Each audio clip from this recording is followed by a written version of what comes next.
Condemning the government's decision to import. Introduce yourself. Okay. Professor Fred Ogola. I'm the leader of Linda Jamii.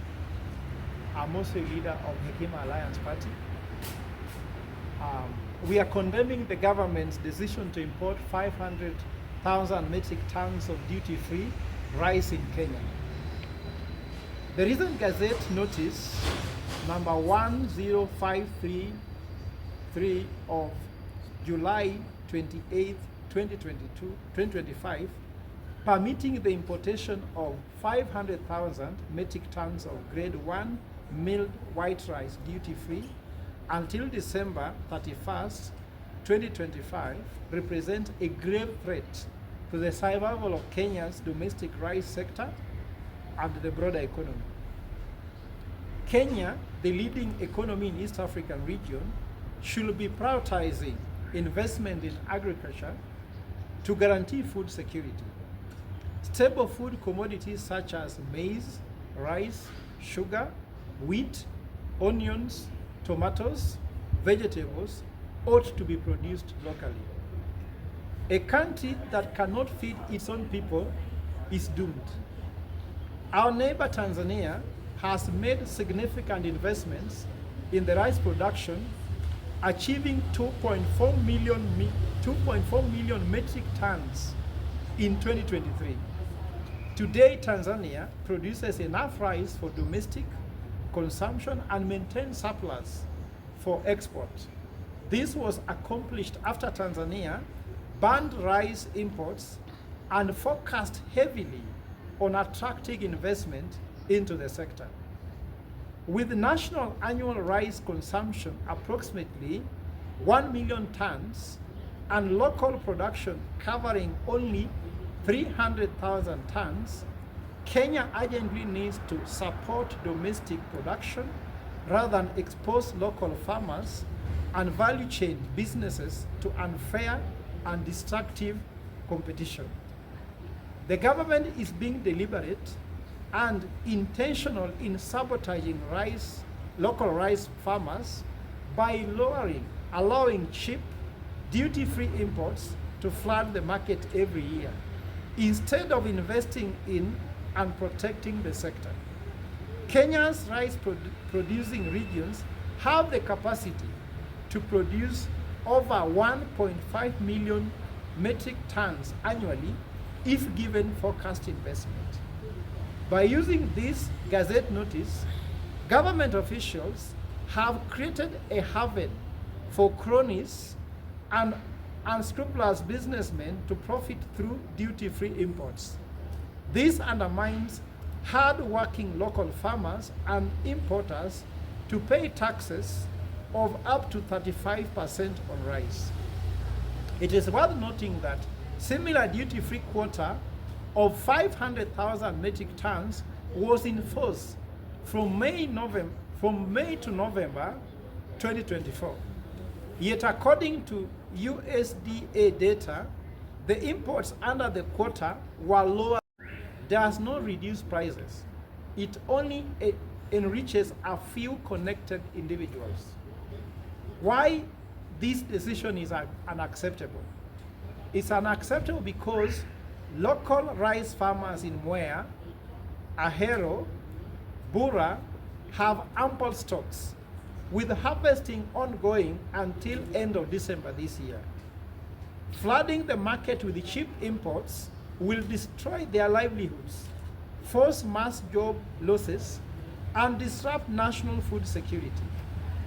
Local traders, millers, input suppliers, logistics workers, and small retailers will suffer unfair competition. Many face imminent closure if these imports continue unchecked, especially given the rising operational costs and punitive taxes. The government has decided to make local production uncompetitive through high taxes so that they can make deals through importation of cheap products. Have they asked those countries why their rice is cheaper than Kenya? It is also unfortunate that national revenue and foreign exchange reserves will be undermined as Kenya loses out on import duties of up to 35% at a time when the government is raiding workers' pay slips and increasing taxes across the board. This policy benefits foreign exporters and politically connected elites, not Kenyan taxpayers or producers. It creates jobs abroad, enriches a few insiders, and destroys Kenyans' livelihoods. Historical data shows that duty-free import regimes do not lower consumer prices, but instead serves as opportunities for corruption, rent-seeking, and elite profiteering. Hundreds of thousands of jobs will be lost across the rice sector. Businesses will collapse, taxes will rise, and life will become even more difficult for ordinary Kenyans. In that regard, we make the following 5 demands. 1. Immediate cancellation of Gazette Notice number 10353 and duty-free rice importation quota. 2. Reinstate the 35% import duty to level the playing field and protect the Kenyan consumers, traders, and workers. 3. Redirect public investment toward strengthening irrigation infrastructure, supporting local millers, cooperatives, and input suppliers, and boosting marketing and value addition under the National Rice Development Strategy. 4.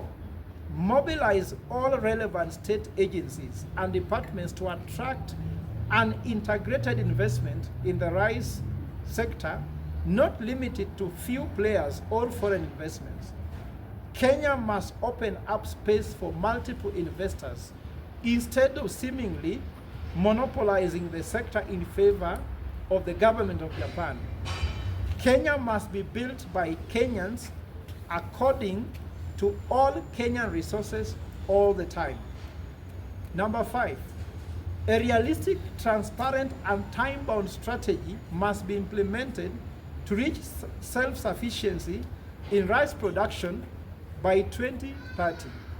As of now, the government's stated plan appears unrealistic and serious, given that local production is still a paltry 300,000 metric tons.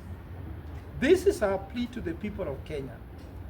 Inasmuch as the global economy is built on exclusion, inequality, and exploitation, we cannot allow a Kenyan government to exclude and exploit us due to poor foreign and fiscal policy.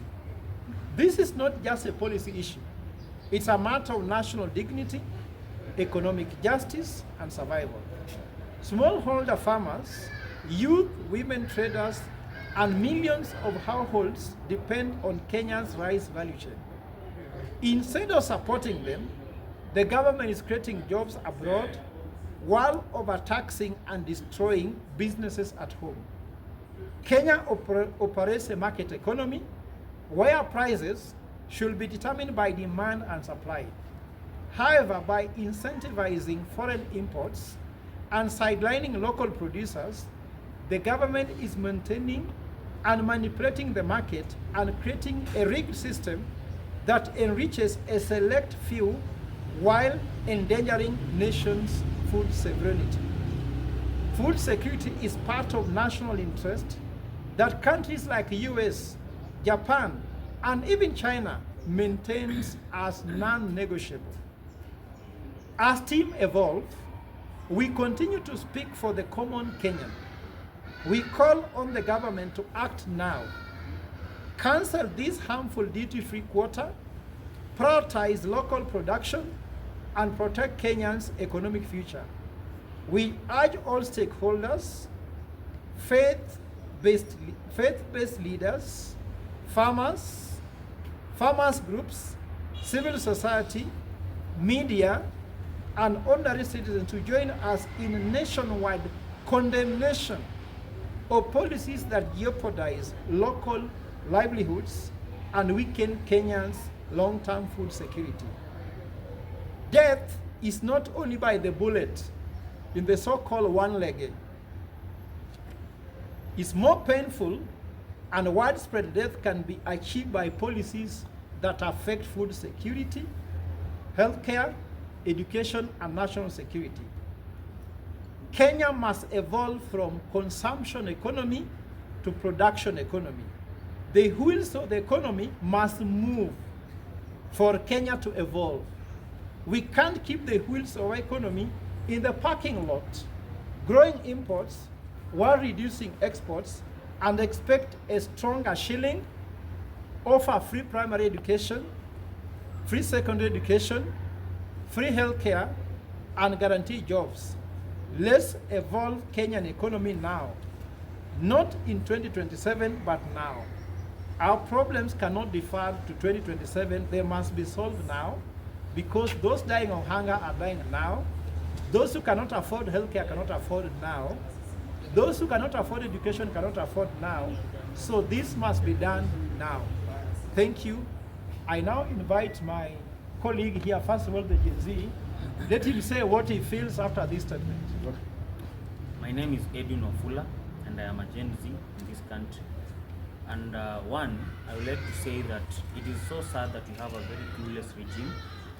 A regime that first has denied us jobs, and they are more focused on exporting our skills than creating jobs here in Kenya. Number one, I'm a farmer. I'm a maize farmer. But it saddens me that rice farmers who are youth are trying to make their living, but the government is still denying them that opportunity. It is so sad, because when the government imports rice, that means that the young farmer in Mwea who is trying to make a living from rice, it means that he's going to sell that rice cheaper than the price he was going to sell it at first. Why can't the government just invest in youth? Because the same problem has faced us in the maize industry. I am a maize farmer, a young one. I am just starting. It is my first year. But the government has also imported maize. That means that if I was supposed to sell one bag at 4,000 or 5,000, I'm selling it at 3,000, which is not right. So I want to urge the government, please, if you want to solve the unemployment issue in Kenya, solve the issue here in the country. Do not export your most educated labor. We are the most educated generation in this country. Kindly, Mr. President, solve unemployment in the country, not outside the country. Thank you. The incoming senator. Thank you. My name is Pamphilo Mondi, and I want to say this.